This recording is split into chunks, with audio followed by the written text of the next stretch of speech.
Hello there, and welcome to my channel, Novice Modelling and the Midlife Crisis. And today I'm going to do a quick kit review on my hobby boss FIESELER FI-156 C-3 Tropical Stork, which is produced in the 135 scale, and happily it's ages 14 and plus.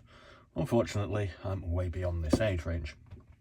Before I open the box on this, I'm just going to bring to your attention my future plans to try and recreate this, which is a diorama which features all these vehicles.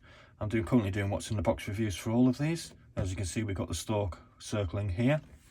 There's a couple of horse vehicles and a four-wheel armoured car, and it has Mr. Rommel seating on top.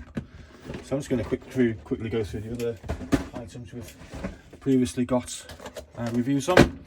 First, we have this SE PKW KFZ 70 with Zwillingsockel by ICM. We have a German Horsch KFZ 15 by Tamiya. We have the SD KFZ 232 Schwere Panzer Fahrwagen 8 Rad. And we've got two sets of infantry figures. Rommel and German Tank Crew by Hobby Boss, and this German AFRIKA Corps. Sorry, this is by Masterbox and German AFRIKA Corps by Hobby Boss. So let's cut to the chase and get this one open. Oops. Have a look at what's in the box. I'm going to have to unfortunately move the cover art out the way because this is quite a big box. And as per my normal method of doing these, we're just going to have a quick look at the instructions. Unfortunately, there's no real sort of history with this one, but never mind. I'm sure you can have a quick look on Wikipedia if you're unfamiliar with this aircraft. So here we go. The first part of the instructions features the interior of the cockpit and this struts. Not too sure what this is here, but obviously we've got a couple of seats going in. And we move on to the actual engine itself, which is all present and correct there with the exhaust manifolds. Then we're going to start putting our cockpit and our control panel together. And we're going to move on here to step 5, where we're going to put our two sections of the fuselage together with everything and put on our propeller. This all looks quite nice. It's quite easy to follow. There's not too many parts being added at one time. And here we go, we've got our fuselage complete, and we're going to put the cockpit cover with a machine gun. And then we're going to move on to these rather large wings. I haven't seen them, they're quite big. And we've got two of those, obviously, with the support struts and various little parts for attaching the flaps. And in the end, we're going to end up with something like this. Very nice. Okay, so that's that part done. As you can see, we have a rather splendid sheet of decals here.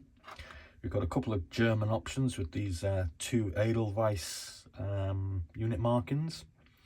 We have our naughty symbol for the Germans at the time. We have a couple of green hearts, not too sure what they are. We have some, I think this is post-war French markings. Obviously, we've got some Italian markings here as well. We've also got some post-war Polish and some Czech markings too. So that's all rather nice. They do look really nice, those. I'm quite happy with them. They look good. They're going to be fun. Here we have a sheet with some camouflage patterns. This one obviously is AFRIKA Corps. We've got mainland Europe, Germany. This is the Italian version. Here we have the French, the Czech, and the Polish, which the Czech and the Polish ones are kind of bland, I suppose, but all you need is paint at the end of the day. And again, we've got another sheet here. Oh, here we go. Yeah, here we go. There's a bit of history here. I'll just read this out for your reference. In 1936, RLM issued requirements for liaison and artillery fire spotting aircraft for the Wehrmacht and Luftwaffe. The aircraft must have a short takeoff and landing STOL performance. The FI-156 entered small-scale series production in 1937. When she is in flight, the landing gear hung down. This is giving aircraft the appearance of a very long-legged, big-winged bird. The F-156 was given a nickname, Stork, or crane. The Stork was widely spread for Wehrmacht and Luftwaffe as air taxi for high-ranking officer and general, reconnaissance plane and air ambulance. The Stork was produced in a different version, A, C and D. The high success of Stork was exported to German allied Croatia, Finland, Sweden, Bulgaria, Slovakia, Romania and Italy. After World War II, the Stork was continued service on frontline in different countries. I believe a lot of these were actually produced in German-controlled Vichy France during the sort of 1942 to 1945 period as well. And I think the French actually continued building them after the Second World War had finished under licence. So anyway, here's the sprues, and here's our huge wings. I mean, these are big.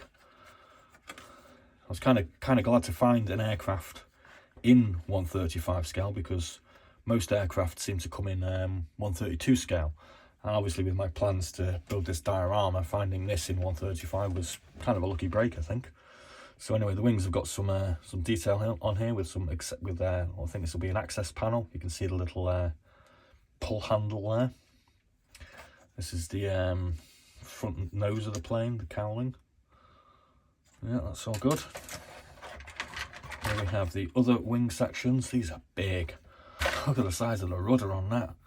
It's kind of alien to me because I've never done any a large scale model before. When I was a kid, I only stuck to 172, so this is really big. We've got the rudder here, which again, these are all nicely detailed. I mean, looking at this, I'm wondering if that's fabric covered. I'm not really too certain, but could be stressed metal, I suppose. And here we have another sprue with the support struts for, I think this one's going to be for the undercarriage, or no, this is actually the wing support. And we've got another wing support as well. This is very cumbersome. We've got the engine here, I reckon, with the exhaust cowlings. Whole load of, I'm not sure what they are. That is a big old propeller. That's cool. I like that. That is huge. Wow. I'm looking forward to building this. Yeah, so that's all looking nice. And here we have the main body of the fuselage, which again has got a little bit of fine detail on it. I'm not expecting to see loads of fine detail. I mean, this is an aircraft, isn't it? So we've got the machine gun, which was rear mounted. We've got a couple of seats. This one's nicely ribbed. I'm going to guess this is the pilot's seat. And then this is the one where you'd put your occasional general. Again, we've got some detail here as well underneath. I mean, I was kind of anticipating more parts, but I don't know. I'm not saying this is going to be easy, but this looks kind of. Yeah, I think I'm going to enjoy making this. I might have to make this rather rapidly, actually, because I think it's really nice looking. So anyway, there we go. I'm going to put all this back in the box. I'll finish off with the cover art on. I've got one more video in this range to do. Thanks very much for watching. I hope you enjoyed this little video. Please like and subscribe and join me for my model building ride. Be seeing you.